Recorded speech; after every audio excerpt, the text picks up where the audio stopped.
இதுல வேற உங்களை அப்பான்னு வேற கூப்பிடுறாங்கன்னு சொல்றீங்க.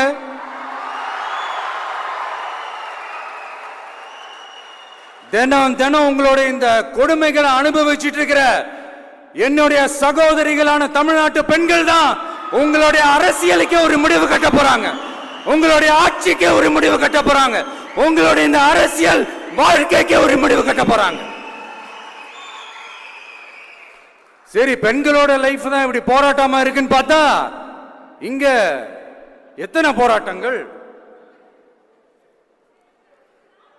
பரந்தூர் போராட்டம், அரசு ஊழியர்கள் ஆசிரியர்கள் போராட்டம், போதைப் பொருள் எதிர்ப்பு போராட்டம், வரி உயர்வு போராட்டம், மீனவர்கள் போராட்டம், போக்குவரத்து ஊழியர்கள் போராட்டம், சாதிவாரி கணக்கெடுப்பு போராட்டம், சாம்சங் தொழிலாளர்கள், டங்ஸ்டன், விவசாயிகள் போராட்டம், மின்கட்டண உயர்வு எதிர்ப்பு போராட்டம்,